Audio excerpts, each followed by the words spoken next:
Every breakthrough begins with a thought. Every fortune, every invention, every empire starts in the human mind. And the person who learns how to master their thoughts masters their future. This is Think and Grow Rich by Napoleon Hill, one of the most powerful personal development books ever written. Based on interviews with the most successful people of the early 20th century, from Andrew Carnegie to Henry Ford to Thomas Edison. This book breaks down 13 timeless principles used to create wealth, build influence, and unlock personal greatness. These pages are not about luck. They are about law, the laws of the mind, the laws of belief, and the laws of focused action. Now let's begin the journey to wealth in every sense of the word. Chapter 1. Thoughts are things. Every journey toward success begins not with a step, but with a thought. Not a casual idea or a fleeting wish, but a deep, burning thought, backed by desire. Napoleon Hill opens Think and Grow Rich with one of the most important discoveries of all time. That thoughts are things. Not just mental images or dreams, but real, powerful forces that shape our lives. He says and proves that everything we create, everything we achieve, first begins in the mind. Let's begin with a story. A man named Edwin C. Barnes had a single, definite desire. He wanted to work with Thomas Edison, not for Edison, but with him as a business partner. This thought, this intense desire, took hold of him completely. It didn't matter that he had no money, no connections, not even the clothes to make a good first impression. He didn't know how he would do it. He only knew that he would. And that certainty changed everything. One day, Barnes got on a freight train and traveled across the country to Orange, New Jersey, where Edison's laboratory was located. When he arrived, he boldly announced his intention to become Edison's partner. Of course, it didn't happen that day. Instead, Edison gave him a small, low-level job. But here's what matters. Barnes didn't complain. He didn't walk away. He stayed. He swept the floors, while holding on to a vision no one else could see. Because his thought was fixed, his desire was real, and his mind was already living in the future he believed in. Months passed, then years. And then came the moment. Edison had invented a machine, the Ediphone, an early voice recording device. His salesmen weren't excited about it. They didn't believe in it. But Barnes did. He saw opportunity. He saw value. He saw his moment. He asked for the chance to sell it. Edison agreed. And Barnes didn't just sell it, he dominated the sales. He was so successful that Edison finally made him a partner, giving him exactly what he had imagined years earlier. For Hill emphasizes that this was not luck. It was not coincidence. It was the result of a single, unwavering thought, mixed with desire, persistence, and faith. This is the power of thought. Now let's stop here and reflect. How many people wish for riches, but never decide to have them? How many people dream of success, but stop at the first challenge? Hill makes this clear. Wishing alone will get you nothing. But when a thought is fused with definiteness of purpose, obsession, and a refusal to quit, it becomes a thing. It transforms into reality. This is where riches begin, in the mind. And so does poverty. Your dominant thoughts shape your reality. Not because of magic, but because they guide your actions, your focus, and your persistence. Hill puts it simply. Truly, Thoughts are things, and powerful things at that, when they are mixed with definiteness of purpose, persistence, and a burning desire for their translation into riches. So here's the real question. What are you thinking? Is your mind full of doubt, fear, and uncertainty? Or is it dominated by a single burning idea that you refuse to let go? This chapter teaches us that wealth begins with a thought, but only if that thought is clear, focused, and acted upon with unwavering faith. Because in the end, thoughts are things, and the thoughts you choose will either build your future or block it. Chapter 2. Desire, the starting point of all achievement. Every great success begins with desire, not hope, not a vague dream, not a wish for something better, but a burning obsession, so strong it consumes your thoughts, your energy, your time. Napoleon Hill makes this bold declaration: desire is the starting point of all achievement. Not a hope, not a wish, but a keen, pulsating desire which transcends everything. Let's return to Edwin C. Barnes. His desire to work with Edison wasn't a soft idea or idle hope. It was definite. It was focused. It was backed by belief and action. Barnes didn't say, "I'll try." He said, "I will." He burned all bridges behind him and left himself with only one option: win or perish. That level of commitment turns ordinary people into extraordinary ones. Hill explains that every person who has accumulated great wealth has started in the same way. With a dream, yes, but more importantly, with a definite burning desire for something specific. And then they transformed that desire into action. Now, how do we do that? Hill doesn't leave it to guesswork. He gives us a 6-step formula, a practical method for turning desire into riches. Let's walk through it. Step 1. Fix in your mind the exact amount of money you desire. Not just a lot. Get specific. How much? Step 2. Determine exactly what you intend to give in return for this money. Because there's no such thing as something for nothing. What value will you offer? Step 3. Establish a definite date by which you intend to possess the money. Set a deadline. A goal without a date is just a dream. Step 4. Create a clear plan. And begin at once, whether you're ready or not. Don't wait for perfect conditions. Step 5. Write a clear, concise statement of the amount of money you intend to acquire, what you will give in return, your deadline, and your plan. Step 6.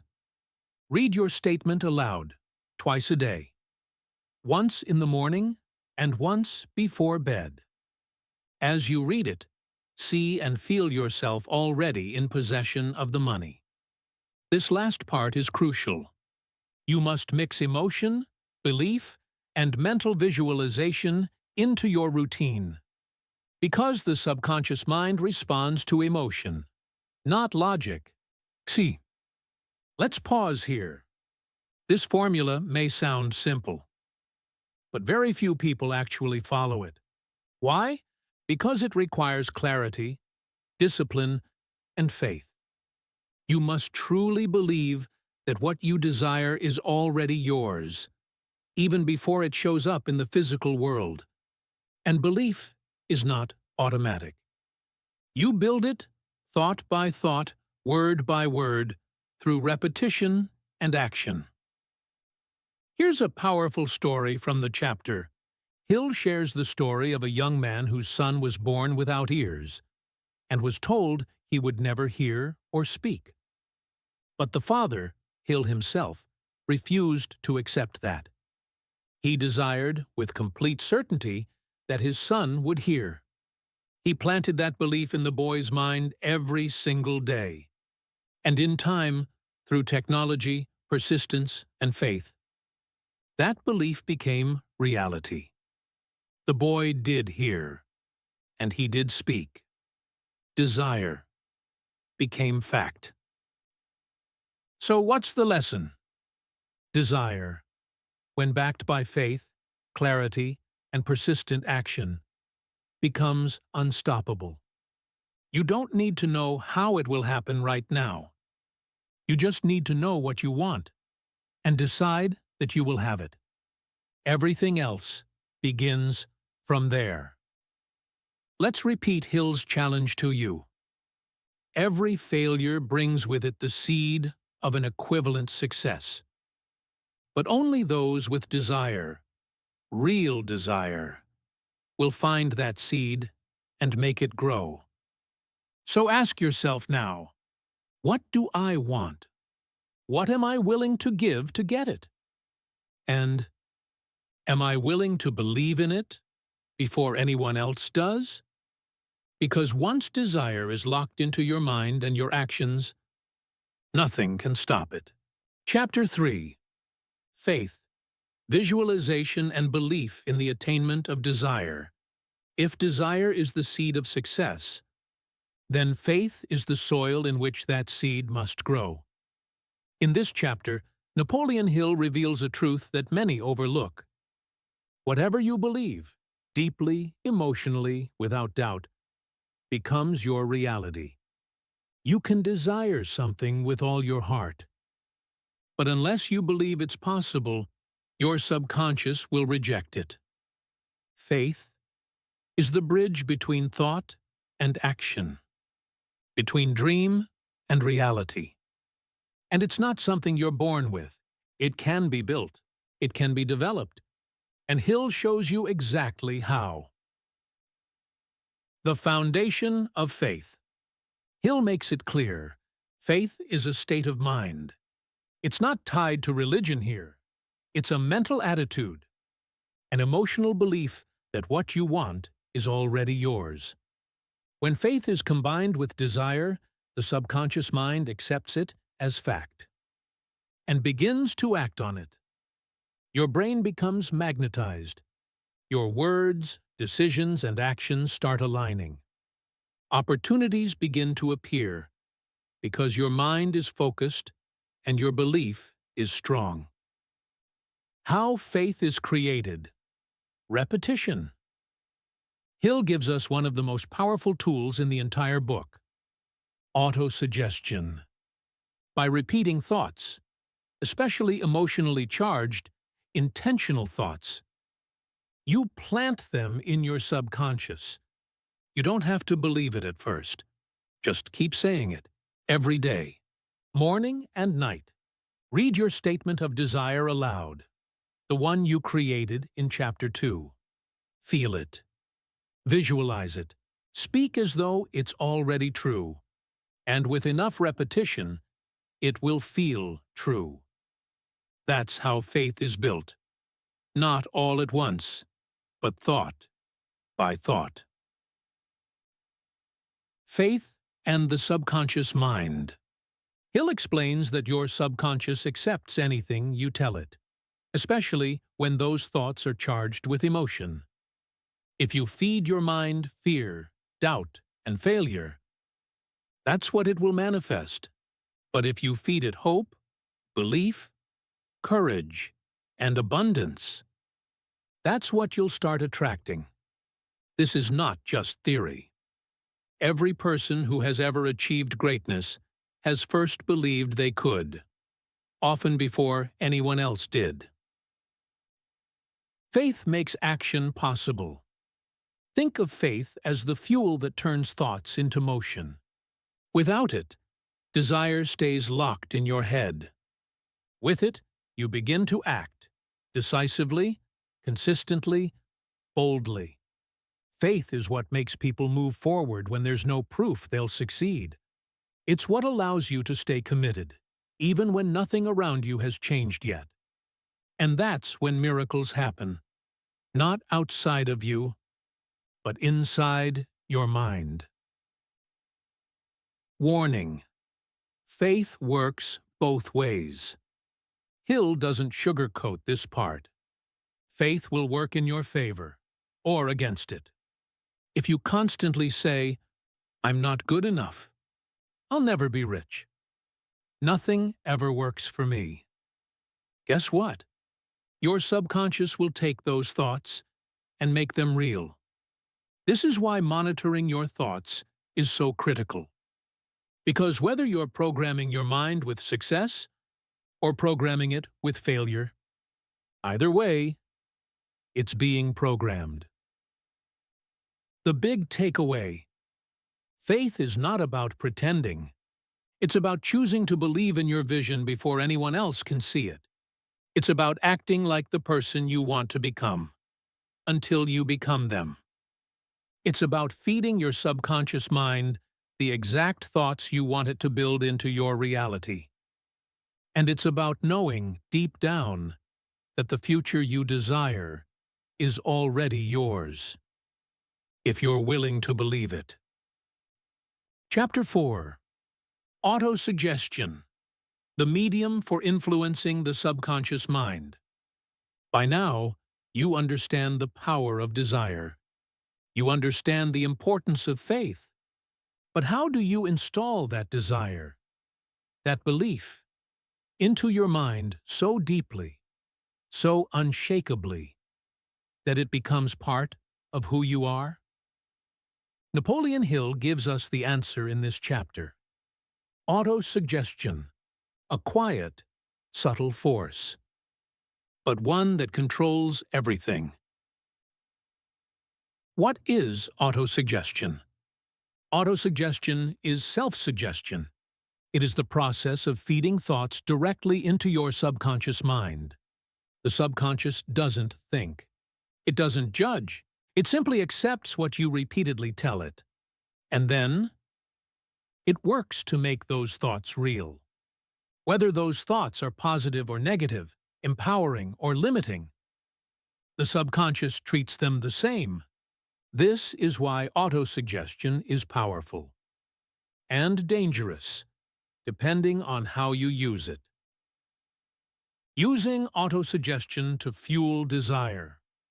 Hill reminds us, your burning desire, no matter how strong it is today, will fade unless you deliberately reinforce it.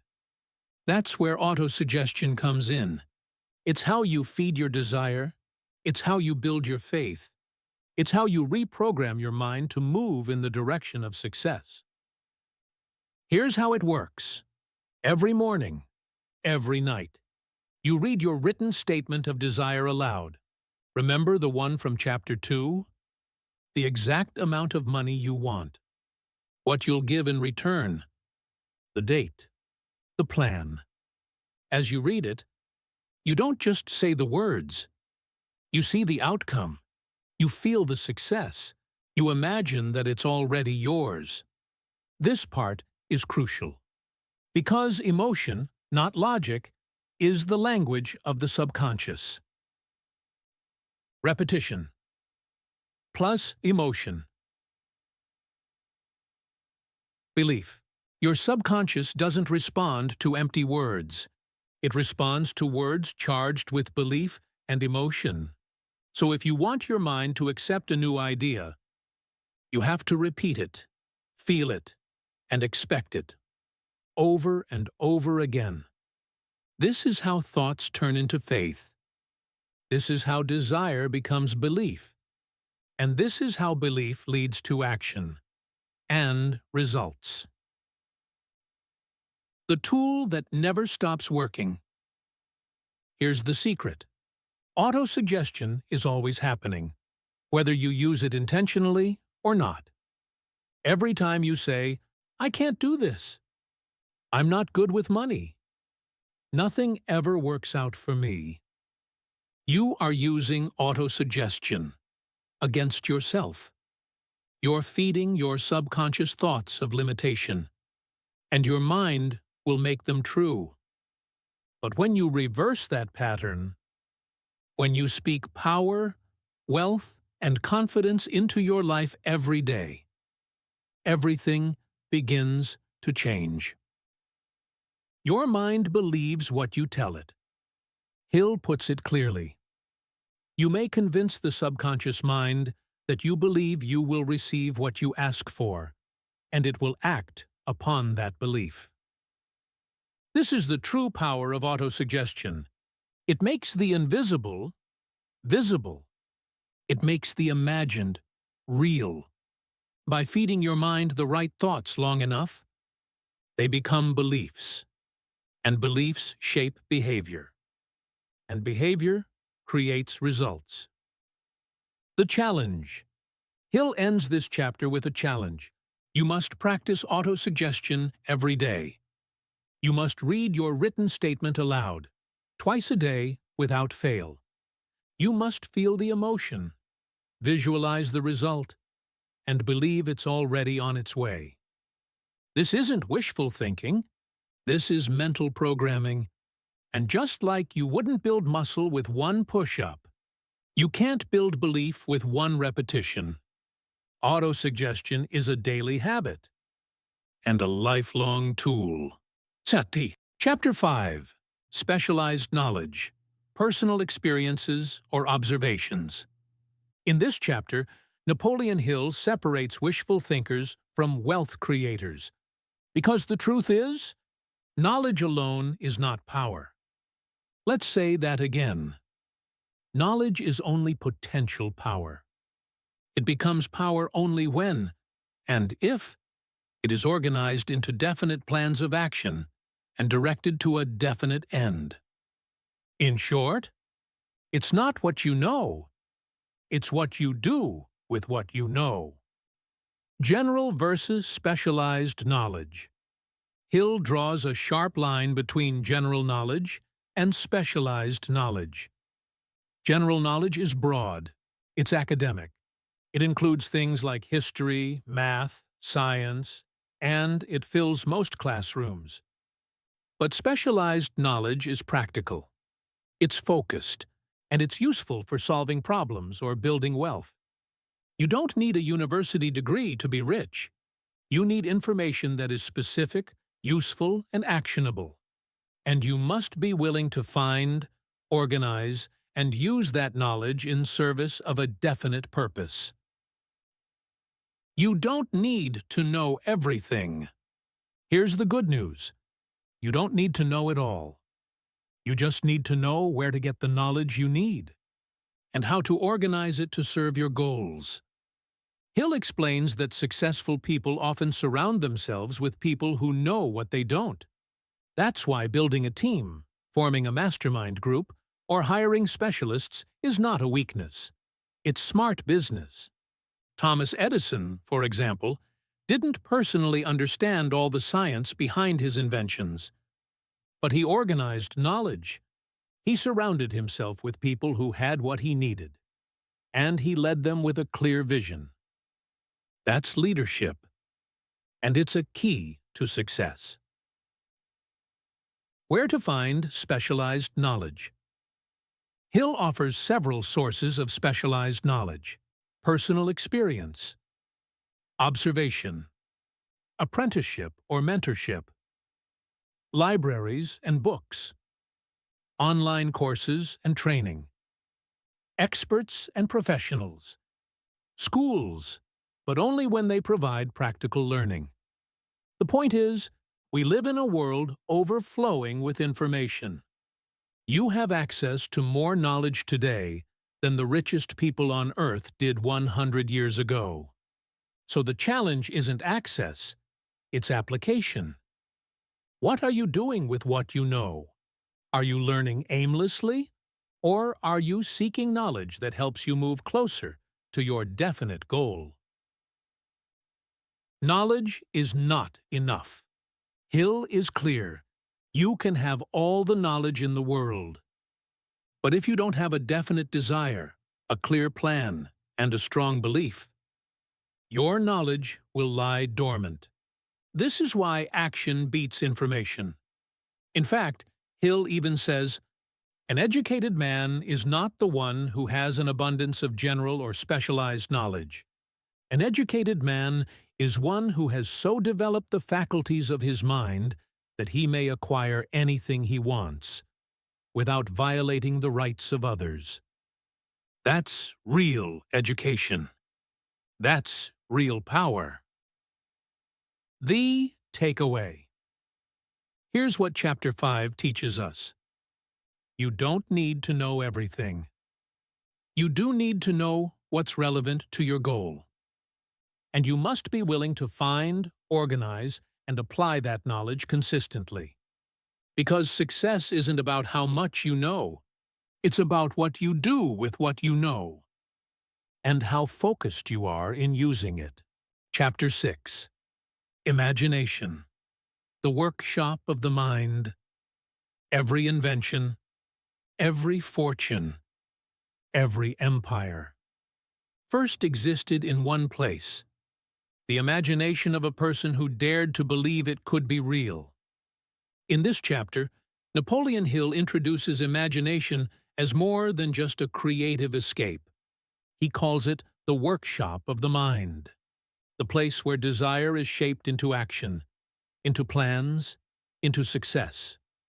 Because while knowledge gives you tools, imagination tells you what to build.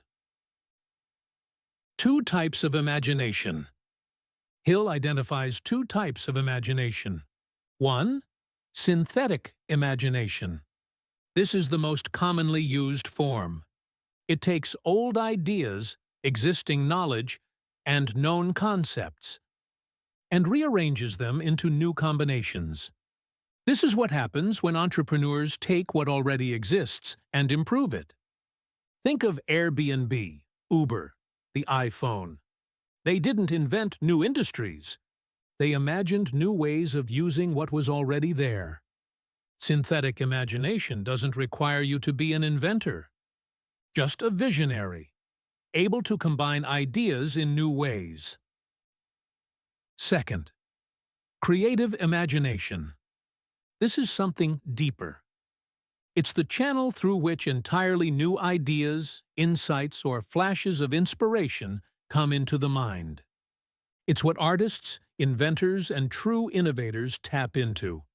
Hill suggests that creative imagination is activated only when your mind is vibrating at a high level, especially when you are driven by strong desire, emotion, and faith. This is the source of those aha moments, the answers that appear when you least expect them, the visions that seem to come from nowhere, but they don't come out of nowhere. They come from you, when your mind is focused and tuned in. Imagination is where plans are born. Desire, by itself, is not enough. You must have a plan. And every plan begins in the imagination. It's here that you begin to ask, what do I want? How could I get it? What if I tried this approach instead? The mind begins to simulate, to visualize, to test possibilities, all without ever leaving your chair. Imagination allows you to create a future in your mind first, so that when you act, you're not guessing, you're building from a vision. You must cultivate your imagination. Hill warns us, imagination, like a muscle, atrophies if not used. In school and in society, we're often taught to memorize, not imagine, to follow instructions, not create solutions. But success requires something different. It requires you to think independently, to create original solutions, to see opportunities others overlook. And this begins by exercising your imagination daily. Spend time visualizing your goals. Challenge yourself to find new approaches. Write ideas. Sketch possibilities. Brainstorm freely. This is not wasted time. This is your creative workshop. The practical side of imagination. Hill is practical. He doesn't just celebrate imagination. He ties it directly to money and achievement. He explains that many fortunes have been made not from education or wealth, but from a single idea imagined by a person who acted on it.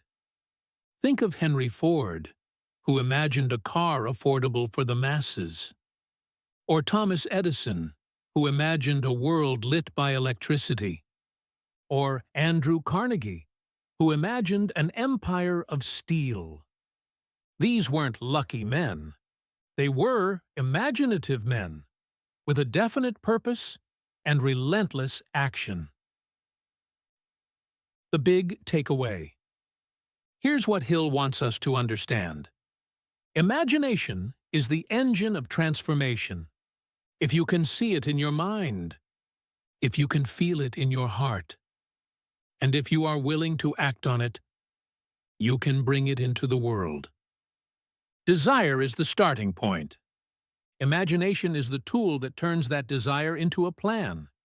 And once you have a plan, the next step is organized action. Chapter 7. Organized Planning. The Crystallization of Desire into Action. At this point in your journey, you've done the inner work. You've built your desire. You've developed faith. You've planted belief into your subconscious mind through repetition and imagination. But now, it's time to turn your invisible vision into visible results. In this chapter, Napoleon Hill shows us the critical step where most people fail. They don't plan, or they plan poorly, and give up too soon. You have learned that everything man creates or acquires begins in the form of desire. That desire is taken on the first lap of its journey from the abstract to the concrete, into the workshop of the imagination, where plans for its transition are created and organized. And so now your task is this. Take your desire, shape it into a definite goal, and then build a plan to bring it to life. The importance of a plan. Hill says clearly, no follower of this philosophy can reasonably expect to accumulate a fortune without experiencing temporary defeat. What does that mean? It means you'll likely fail at your first plan, and maybe your second, maybe even your 10th. But the key? Do not quit. Change the plan, never the goal. Persistence and flexibility are just as important as the plan itself. Because riches don't respond to blind hope. They respond to organized, consistent, intelligent effort. The power of a mastermind group. Hill strongly recommends assembling a mastermind group. A group of individuals with knowledge, experience, and perspective that complements your own. No one succeeds alone. Even the greatest leaders rely on others to think, create, and execute effectively. So surround yourself with people who believe in your vision, bring specific skills or knowledge, hold you accountable, inspire you to grow. The coordination of knowledge and effort between like-minded individuals can create an unstoppable force. How to build your plan. Hill outlines the essentials of an effective plan. 1. Be clear. Define your goal in exact terms. 2. Be practical. Build a realistic, flexible roadmap. 3. Be persistent. Understand that the first version may fail, and that's okay. 4. Be collaborative. Involve others when needed. 5. Be proactive. Begin at once, even if you don't feel ready. Start now. Adjust as you go.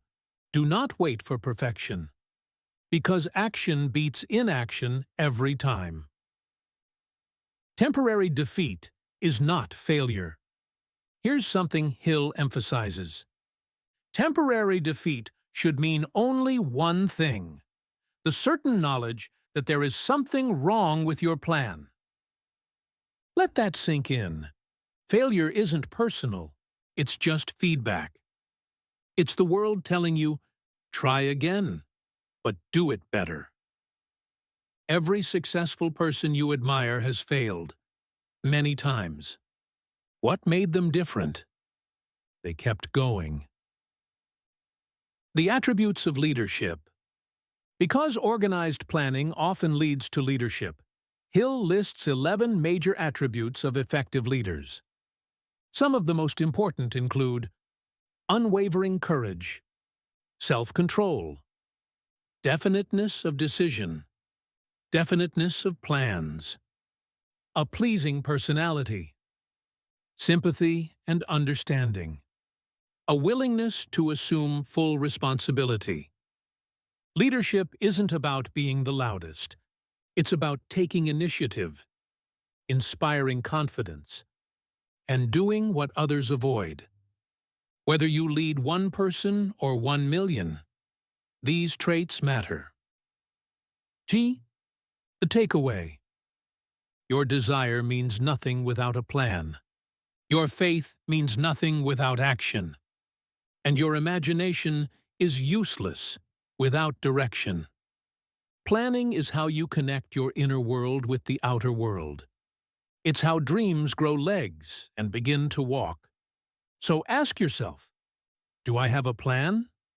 Is it specific? Am I executing it? Or just thinking about it? If not, now is the time to start. Write it, refine it, act on it. And remember, your plan is allowed to change. Your purpose is not. Chapter 8. Decision, the mastery of procrastination. Success waits for no one. And in this chapter, Napoleon Hill makes one thing absolutely clear.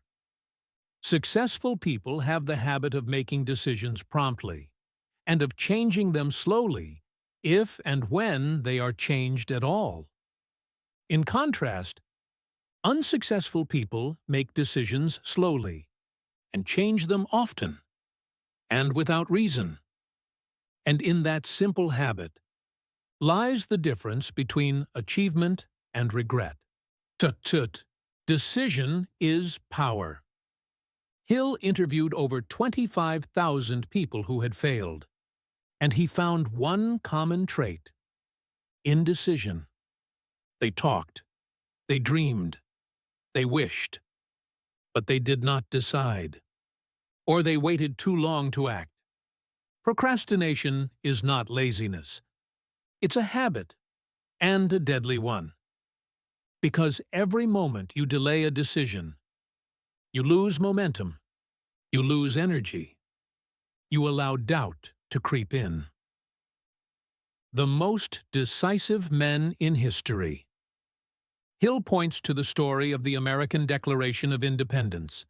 56 men signed a document that could have meant death for treason, but they didn't hesitate. They understood the risk and still acted. That kind of decision changed the course of history.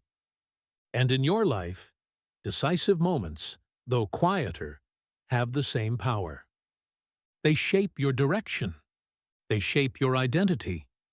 And the longer you wait to decide, the weaker your desire becomes.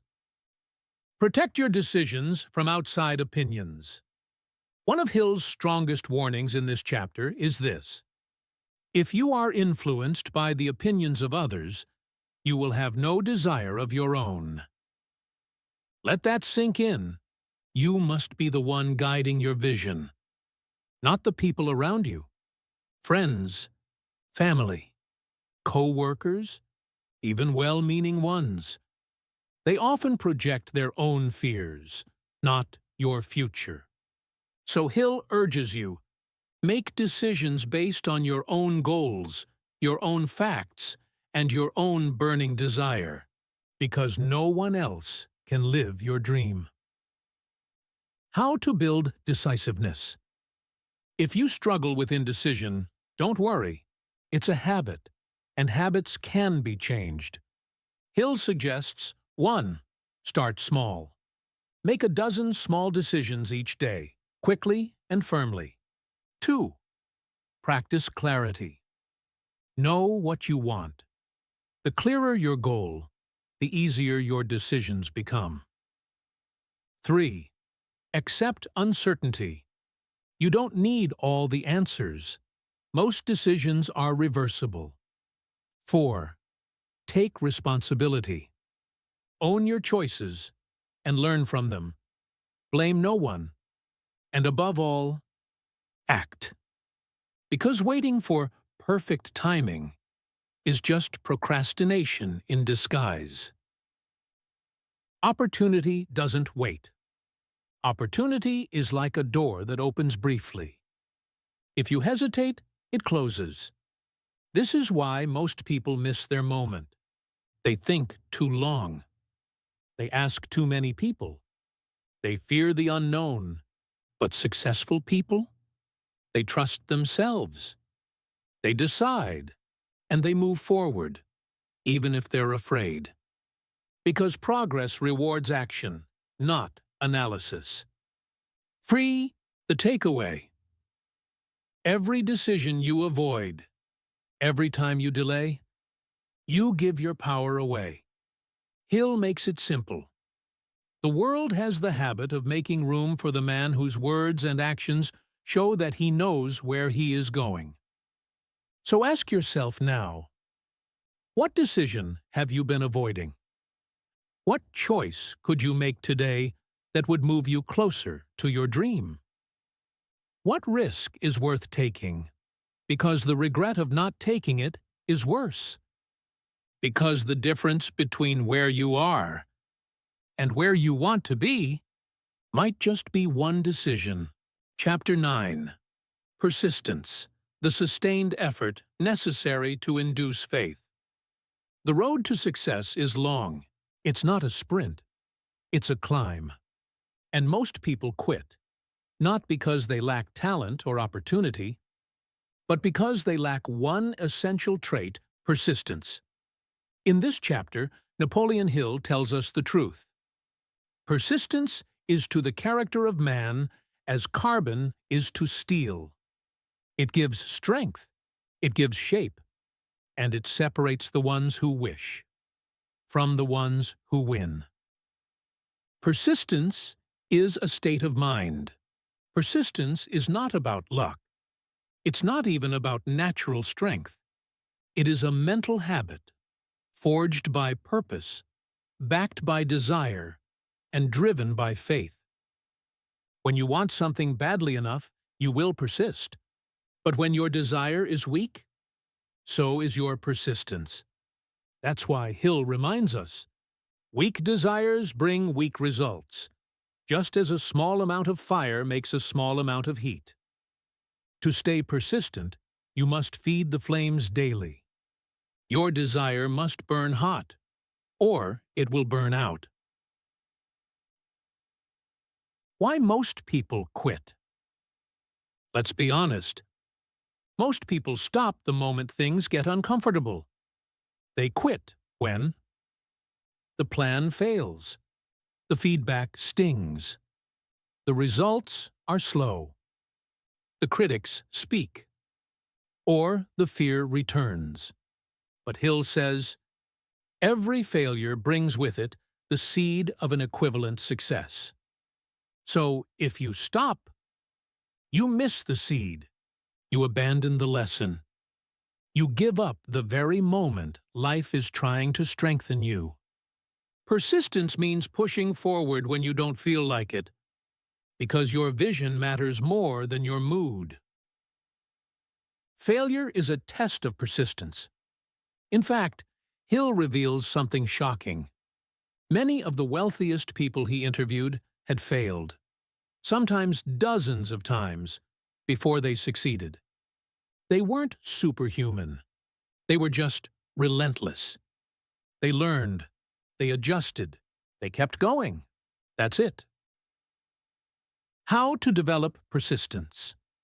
Persistence can be developed, and Hill gives us 4 practical steps to strengthen it. 1. A definite purpose backed by burning desire. If you don't know what you want or why you want it, you won't stay the course. 2. A definite plan expressed in continuous action. Without action, your dream is just a daydream. Planning and movement must be constant.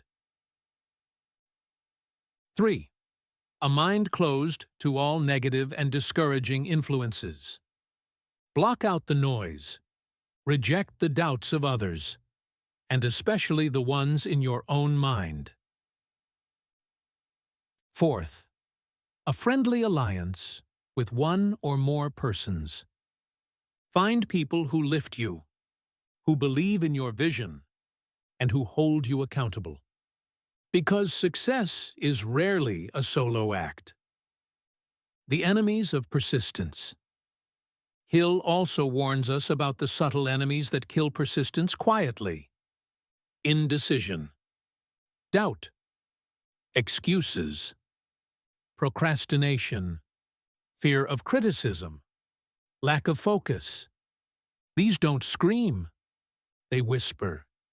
They wait for a tired moment, a vulnerable hour.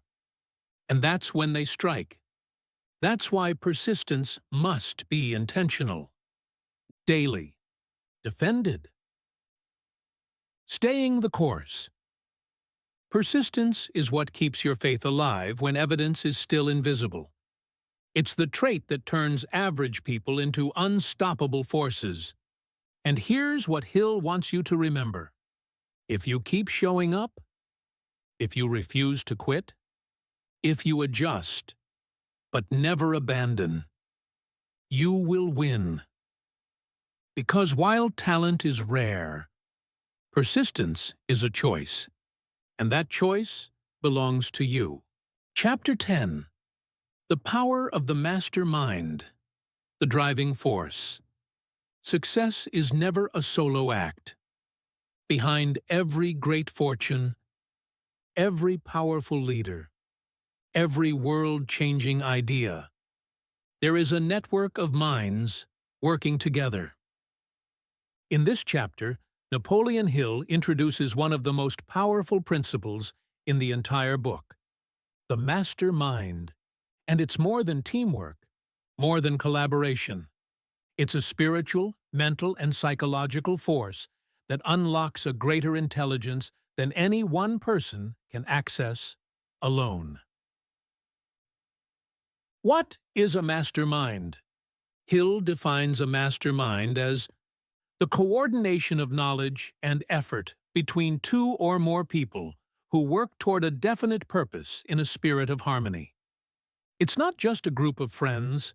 It's not a meeting of co-workers. It's a strategic alliance, bound together by shared purpose and mutual trust. And when this happens, something magical is created.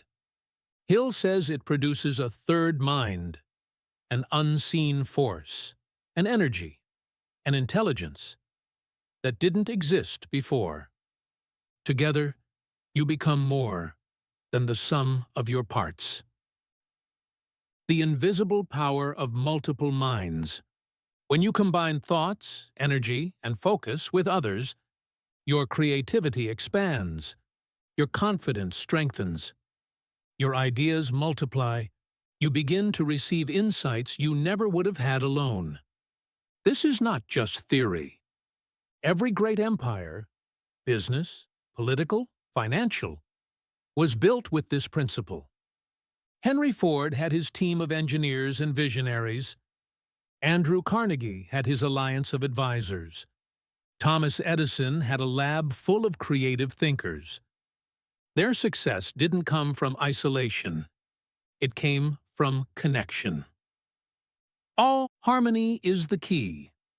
But the mastermind doesn't work with just any group.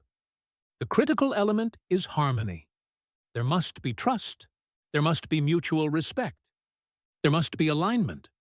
One disruptive or negative mind in the mix can weaken or destroy the power of the mastermind. So choose carefully. Surround yourself with people who are positive, purpose-driven, loyal to the mission, and aligned with your values, because your environment shapes your energy. 2 types of master mind power. Hill describes 2 types of power that come from a mastermind. First, economic power, pooling financial resources, skills, and business intelligence to create wealth. This kind of mastermind might build a company, an investment group, or a commercial empire. It multiplies opportunity. Second, spiritual power. This is less visible, but more powerful.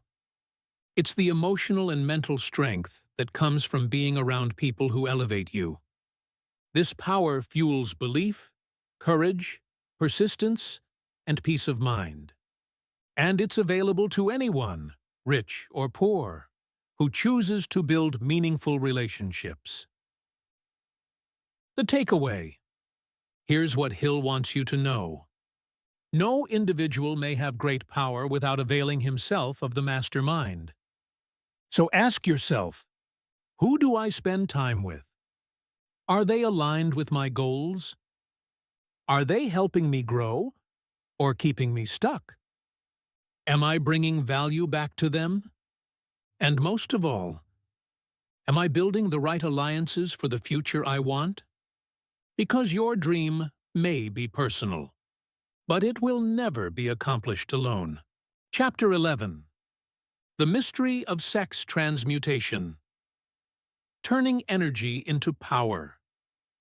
There is no force more powerful, more primal, more misunderstood than sexual energy. In this chapter, Napoleon Hill dives into a topic that many avoid, but few truly understand. Sex transmutation. And what he reveals is revolutionary. The same energy that drives physical attraction can be harnessed to fuel creativity, ambition, courage, and achievement.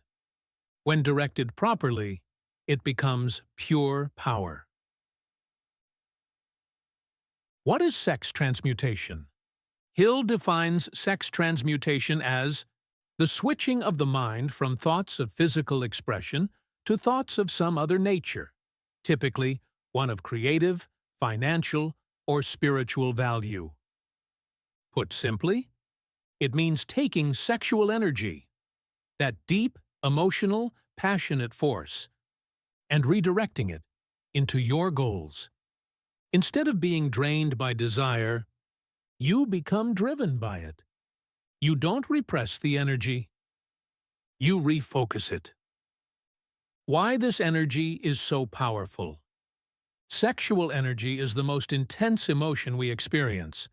It's tied to passion, connection, creation, confidence, boldness. Hill says this energy, when uncontrolled, leads to wasted time and scattered focus. But when transmuted, it becomes the fuel behind great inventions, masterpieces of art, empires of business, political movements, and personal magnetism.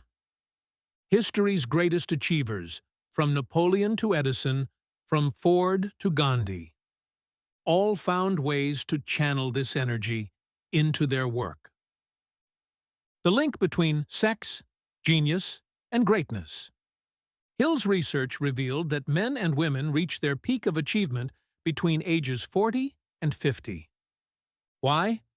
Because by then, their sexual energy is less wild and more focused. They've learned to control desire and channel it into building, leading, and creating. That's not coincidence. That's transmutation. The mind, when stimulated by desire, becomes more alert, more imaginative, more powerful. So instead of letting sexual energy dominate your life, you must learn to let it elevate your life. Sex energy and personal magnetism. One of the most fascinating points Hill makes. The men who have accumulated great fortunes and achieved outstanding recognition were motivated by the influence of a woman. Why? Because when you are in love, or deeply attracted, or emotionally bonded, you are at your most creative, bold, and persistent. That energy, when directed toward your work, can make you magnetic. It sharpens your voice. It strengthens your presence. It expands your intuition. Hill calls this emotional connection a state of mind akin to genius. So, when properly channeled, sexual energy becomes a force multiplier for all aspects of achievement. The takeaway. Sexual desire is not something to fear or suppress. It's something to understand and harness. When transmuted, it becomes the drive behind your goals, the spark for your ideas, the confidence in your voice, and the passion behind your purpose. So ask yourself, am I being ruled by desire? Or am I using it to rule my destiny? Because inside you is a limitless source of energy, and how you direct it will determine your future. Chapter 11. The Mystery of Sex Transmutation. Turning energy into power. There is no force more powerful, more primal, more misunderstood than sexual energy. In this chapter, Napoleon Hill dives into a topic that many avoid, but few truly understand: sex transmutation. And what he reveals is revolutionary. The same energy that drives physical attraction can be harnessed to fuel creativity, ambition, courage, and achievement. When directed properly, it becomes pure power. What is sex transmutation? Hill defines sex transmutation as the switching of the mind from thoughts of physical expression to thoughts of some other nature, typically one of creative, financial, or spiritual value. Put simply, it means taking sexual energy, that deep, emotional, passionate force, and redirecting it into your goals. Instead of being drained by desire, you become driven by it. You don't repress the energy. You refocus it. Why this energy is so powerful? Sexual energy is the most intense emotion we experience. It's tied to passion, connection, creation, confidence, boldness. Hill says this energy, when uncontrolled, leads to wasted time and scattered focus. But when transmuted, it becomes the fuel behind great inventions, masterpieces of art, empires of business, political movements, and personal magnetism. History's greatest achievers, from Napoleon to Edison, from Ford to Gandhi, all found ways to channel this energy into their work. The link between sex, genius, and greatness. Hill's research revealed that men and women reach their peak of achievement between ages 40 and 50. Why? Because by then, their sexual energy is less wild and more focused. They've learned to control desire and channel it into building, leading, and creating. That's not coincidence. That's transmutation. The mind, when stimulated by desire, becomes more alert, more imaginative, more powerful. So instead of letting sexual energy dominate your life, you must learn to let it elevate your life. Sex, energy, and personal magnetism. One of the most fascinating points Hill makes. The men who have accumulated great fortunes and achieved outstanding recognition were motivated by the influence of a woman. Why? Because when you are in love, or deeply attracted, or emotionally bonded, you are at your most creative, bold, and persistent. That energy, when directed toward your work, can make you magnetic. It sharpens your voice. It strengthens your presence. It expands your intuition. Hill calls this emotional connection a state of mind akin to genius. So, when properly channeled, sexual energy becomes a force multiplier for all aspects of achievement. The takeaway: sexual desire is not something to fear or suppress. It's something to understand and harness. When transmuted, it becomes the drive behind your goals, the spark for your ideas, the confidence in your voice, and the passion behind your purpose. So ask yourself, am I being ruled by desire, or am I using it to rule my destiny? Because inside you is a limitless source of energy, and how you direct it will determine your future. Chapter 12. The Subconscious Mind. The Connecting Link.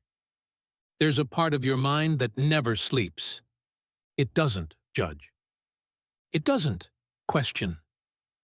It simply accepts. And what you give it, it returns in the form of thoughts, emotions, actions, and ultimately, results. This is your subconscious mind, a silent force that operates 24/7, powerful enough to create success or sabotage it. Napoleon Hill calls it the connecting link, the bridge between the finite mind of man and the infinite intelligence of the universe. What is the subconscious mind? Hill describes the subconscious as a vast mental field, a place where every thought, every belief, every emotion is stored and remembered. It cannot distinguish between real or imagined, positive or negative, constructive or destructive. It simply accepts what you repeatedly feed it and acts on it. Your subconscious controls your habits, your reactions, your instincts, your creativity, your vibration, and your connection to infinite intelligence. How to influence the subconscious. So, how do you shape this invisible powerhouse? Hill says the subconscious mind is influenced by emotionally charged thoughts, repeated consistently over time, especially thoughts tied to desire, faith, love, fear, sexual energy, anger, enthusiasm. Emotion is the fuel that pushes a thought into the subconscious. That's why cold affirmations don't work. But belief-filled repetition does. Whatever you hold in your conscious mind with emotion, the subconscious mind accepts as truth and begins to manifest into reality. The importance of autosuggestion. You heard this before in earlier chapters. Write down your definite chief aim. Repeat it aloud, morning and night. Visualize it, feel it, believe it. Why? Because this is how you program your subconscious. Autosuggestion. The act of deliberately feeding your mind with purposeful, emotion-rich thoughts is the bridge between thought and outcome. The subconscious receives these repeated messages and begins to act on them through creative ideas, unexpected opportunities, shifts in behavior, attraction of people or events. Beware of what you allow in. Here's the danger. If you are not consciously programming your subconscious, someone else is. Negativity, doubt, fear, criticism, worry, These things creep in through the news, through conversations, through your own self-talk. And your subconscious doesn't resist them. It absorbs them. So you must guard your mind as you would your home. Don't let toxic ideas take up residence. Instead, feed it with a comma. Faith, confidence, abundance, gratitude, success, action, the takeaway. Hill says it plainly. The subconscious mind will not remain idle. If you fail to plant desires in your subconscious mind, it will feed upon the thoughts that reach it as a result of your neglect. In other words, be intentional, be consistent, be emotionally involved with the thoughts you choose to plant. Because your subconscious is always listening, always absorbing, always shaping your future. The results you see in your life are reflections of the programming you allowed or installed. So take control, because the mind you program today becomes the life you live tomorrow. Chapter 13. The Brain, a broadcasting and receiving station for thought. What if your brain was more than just a storage unit for facts? More than a processor of daily decisions? What if it was also a transmitter and a receiver? Napoleon Hill believed it was. In this chapter, he explains that the brain is not just a biological machine, but a vibrational device capable of sending and receiving thoughts across space, and even tapping into the vast pool of infinite intelligence. Your thoughts, your emotions, your beliefs are not isolated. They are broadcast, constantly, into the world. And what you emit, you attract. The brain is a vibrational instrument. Hill proposes that every human brain is both a broadcasting and receiving station. It vibrates at a specific frequency, shaped by your dominant thoughts and emotions. When fueled by strong emotions like desire, faith, or love, these thoughts become amplified and begin to influence your behavior, your results, the people and events you attract, the energy around you. In Hill's words, every human brain is capable of picking up vibrations of thought being released by other brains. This is why you can walk into a room and feel the energy. Why inspiration often comes when you're around certain people. Why some ideas seem to come from nowhere. They don't come from nowhere. They come from everywhere through the power of thought transmission. Thoughts are energy. Thought is energy. It has frequency, it has direction, and it creates vibration. When you focus your mind on a specific definite desire with emotion and belief, you begin to emit a powerful frequency. Others pick it up, consciously or unconsciously. And the universe responds. You may call it coincidence. Hill calls it organized energy. The role of emotion and repetition. Just like in earlier chapters, Hill emphasizes that thoughts must be emotionalized and repeated. Why? Because repetition trains the subconscious, and emotion powers the transmission. This is why your dominant thoughts, not just your passing ones, shape your life. A casual wish has no power, but a burning desire, backed by action, becomes a transmission so strong it begins to shape reality. The mastermind and collective thought. When you enter into a mastermind alliance, as described in Chapter 10, your brain becomes more powerful. Because multiple minds vibrating on the same purpose create a collective frequency, higher than any single mind could generate. This is why collaboration with like-minded people often leads to bursts of insight, sudden breakthroughs, and extraordinary success. You're not just exchanging ideas, you're combining energy. And through that union, you tap into something greater than yourself. Infinite intelligence. Hill suggests that the brain, when operating at its highest state, often through love, faith, or sex transmutation, becomes capable of receiving signals from infinite intelligence. These are the flashes of inspiration, the sudden solutions, the creative downloads that can't be explained. You've likely experienced it, a voice, a vision, a knowing. And that's not coincidence, it's connection. The more focused, emotionally charged, and harmonious your thoughts are, the more open your brain becomes to receiving from that higher source. The takeaway. Your brain is not just where thoughts happen. It's where thoughts are transmitted and received. It's your link to the world around you, and to a source of intelligence far greater than your own.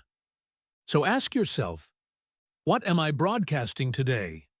Are my dominant thoughts in harmony with my goals? Am I surrounding myself with minds that elevate my own? Because the frequency you send out is the life you call back in. Chapter 14. The Sixth Sense. The Door to the Temple of Wisdom. You've now walked through 13 principles: desire, faith, autosuggestion, specialized knowledge, imagination, and decision, planning, persistence, and the power of the master mind, each one building a bridge between thought and reality. And now, Napoleon Hill introduces the final, and most elusive, principle: the sixth sense, a force you can't touch, a voice you don't control. But when it appears, it guides with astonishing clarity. Hill calls it that portion of the subconscious mind which has been referred to as the creative imagination, the receiving set through which ideas, plans, and thoughts flash into the mind. It is, in his words, the door to the temple of wisdom. What is the sixth sense? The sixth sense is not something you develop directly. It's not a tool you practice, like persistence or decision-making. It is a result, a natural evolution, of mastering the other 13 principles. When your mind becomes disciplined, your thoughts clear, your emotions directed, you begin to receive flashes of inspiration from a higher realm of consciousness. It might come as a hunch, a gut feeling, an inner knowing, a dream, a sudden idea that solves everything. This is not coincidence. It is communication between your conscious mind, your subconscious, and infinite intelligence. The mystical experience of intuition. Hill speaks openly about the spiritual nature of the sixth sense. He admits he doesn't fully understand it. No one truly does. But what he does know, through years of study and personal experience, is this: when you trust the process, when you apply the 13 principles with faith and persistence, you begin to tap into a higher level of awareness. Ideas appear exactly when you need them. Guidance comes at the moment of decision. Solutions show up from seemingly nowhere. This is the sixth sense at work. Hill's Cabinet of Invisible Counselors. One of the most powerful stories in this chapter is Hill's own personal experiment. He created what he called an invisible counselor's board.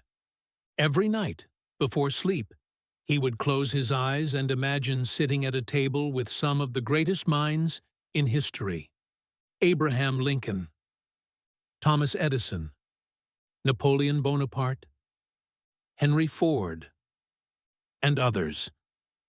He imagined them advising him, mentoring him, inspiring him.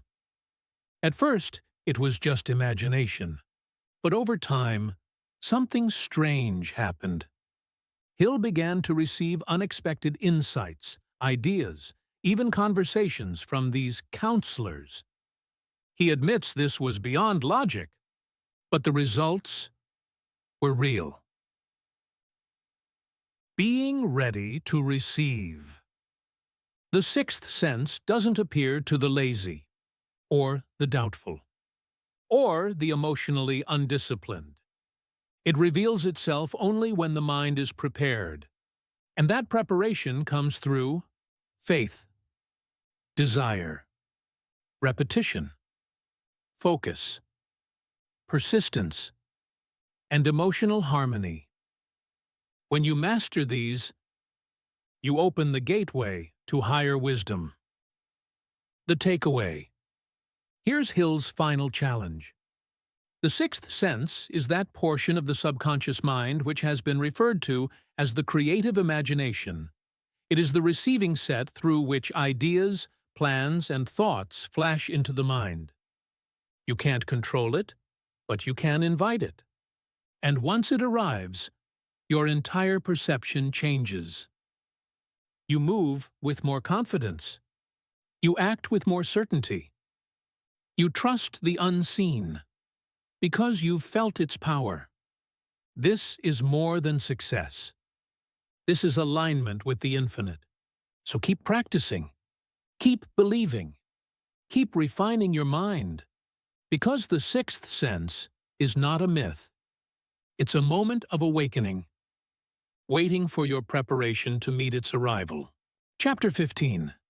How to Outwit the Six Ghosts of Fear. Clearing the mind for riches. You've come a long way. You've studied desire, mastered faith, practiced autosuggestion, planned, persisted, and tapped into infinite intelligence. But now, there's one final barrier between you and your dream. Not lack of opportunity, not lack of skill, but fear. Napoleon Hill calls them the six ghosts of fear. Invisible enemies that lurk in the mind and steal success in silence. If you don't face them, they'll sabotage everything you've built. But once exposed, they can be defeated. The six basic fears. Hill identifies six major fears that control and limit human potential. 1. The fear of poverty. 2. The fear of criticism. 3. The fear of ill health. 4. The fear of loss of love. 5. The fear of old age. 6. The fear of death. These are not just passing thoughts. They are deeply rooted, often unconscious programs, embedded by childhood conditioning, religious teachings, school systems, media, and social environments. And yet, they control most people's lives without them ever realizing it. 1. The fear of poverty. This is the most destructive of all. It paralyzes initiative, kills ambition, justifies mediocrity. People fear losing money, status, and security, so they stay safe. They don't invest. They don't risk. They settle. And the tragedy? That fear creates the very poverty they hope to avoid. 2. The fear of criticism. This fear stops more dreams than failure ever could. People fear what others will think, so they hide their talents, avoid their calling, choke their own voice. Hill says, fear of criticism robs man of his initiative, destroys his power of imagination, limits his individuality, and takes away his self-reliance. But here's the truth. You will be criticized, no matter what. So live in a way that earns respect, not approval. 3. The fear of ill health. This fear is often created by constant attention to sickness, in others, on the news, or through anxiety. Ironically, constant fear of illness weakens the mind, which weakens the body, which invites illness. Hill reminds us, the mind and body are connected, and thought, especially fear-based thought, affects physical reality. 4. The fear of loss of love. This is the fear of rejection, of betrayal, of emotional abandonment. It can cause jealousy, suspicion, obsession, which ironically can destroy the very relationships we try to protect. The solution? Hill says, build self-love and emotional maturity, because healthy love cannot come from fear. 5. The fear of old age. People fear aging because they associate it with weakness, poverty, and irrelevance. But Hill challenges this idea. He reminds us that age often brings wisdom, clarity, and deeper power. This fear is based on cultural programming, not truth. Embrace the value that comes with time. 6. The fear of death. The oldest fear of all. And yet, Hill says, death is not to be feared, but understood as a natural transition. Those who live with purpose rarely fear death, because they've truly lived. Cleansing your mind of fear. Hill offers one final strategy. You must take inventory of your fears. He suggests this final exercise. Sit in silence. Reflect on each fear. Ask yourself, which one has had the most control over my decisions? Write it down. Then begin the process of outwitting it by feeding your mind with faith, purpose, action, and truth. Because fear, once faced, loses its power. The final word. Hill ends with this warning and this promise. Before you can put any portion of this philosophy into successful use, your mind must be prepared to receive it. If you let fear live in your mind, you will block the flow of riches, mental, spiritual, and material. But if you clear the mind of fear and replace it with faith, you become unstoppable. So let this be your decision. Starve your fears. Feed your purpose. Act boldly. And step into the life you were meant to live. You've just completed one of the most powerful books ever written on success, mindset, and wealth. Think and Grow Rich by Napoleon Hill. This isn't the end of a book. It's the beginning of your transformation. You've discovered the 13 timeless principles used by millionaires, inventors, leaders, and visionaries for over a century. Now the question is, what will you do with this knowledge? Because the truth is, success doesn't respond to reading. It responds to action. Consistent, focused, fearless action. So write your definite goal, repeat it daily, visualize it, and back it with relentless belief. Your future is waiting. If this audiobook inspired you, don't forget to like this video. Subscribe for more powerful book breakdowns and life-changing ideas, and share this with someone who's ready to grow and win with you. Drop a comment below. Which chapter spoke to you the most? Or share your definite chief aim. We'd love to support your journey. You've got the blueprint. Now build the life you were born to live. This is your time. believe it, act on it, and grow rich.